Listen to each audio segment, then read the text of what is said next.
अब जब देश में हजारों करप्ट ऑफिसर्स हैं और कुछ के खिलाफ इन्वेस्टिगेशंस भी चल रहे हैं, तो ये बचते कैसे हैं, ये भी हम आपको बताते हैं।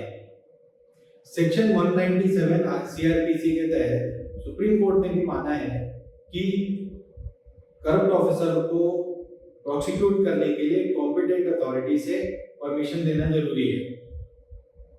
उसी तरह prevention of corruption act PCA 1988 के तहत सेक्शन 17 और 19 में भी प्रोसिक्यूशन की परमिशन कॉम्पिटेंट अथॉरिटी से लेना जरूरी है।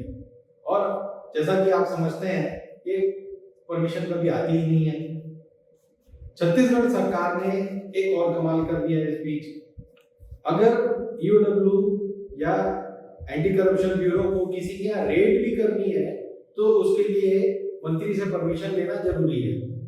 अब आप समझ सकते हैं कि किसी के यहाँ रेड करने जा रहे हैं और मंत्री जी को बताएंगे तो क्या होने वाला है। तो अब आप समझे, जब रेड से लेके परमिशन तक का डिसीजन बिल्लियों को ही लेना है तो बिल्ली की टोली तो दूध पी ही जाएगी। और भी कई कारण है करप्ट ऑफिसर्स के बचने के, जैसे उन्हें पॉलिटिकल प्रोटेक्शन मिलता रहता है, इन्वेस्टिगेशंस को उनके ही अपने अधिकारी स्लो चलाते हैं और मिली भगत करके साक्ष्य तक मिटा दिए जाते हैं। इसका नतीजा क्या है? इसका नतीजा यह है कि पिछले 5 वर्षों में, मोदी जी के कार्यकाल के 5 वर्षों में सिर्फ 2 आईएएस ऑफिसर्स को सेवा से डिसमिस किया गया है और सिर्फ 12 आईपीएस ऑफिसर्स को सस्पेंड किया गया है।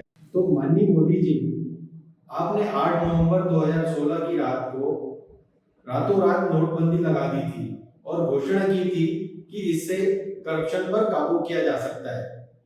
ऐसा कौन सा जादू आपने कर दिया कि 6 साल के अंदर ही पूजा मैडम 20 करोड़ के नोटों पर सो रही हैं?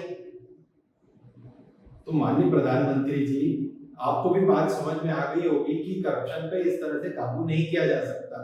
करप्शन की शुरुआत ऊपर से नीचे होती है, नीचे से ऊपर नहीं जाता है पैसा।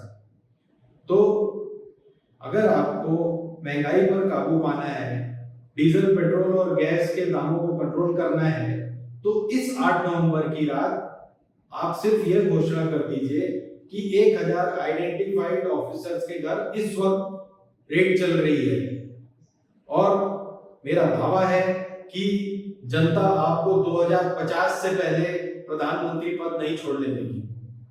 नमस्कार।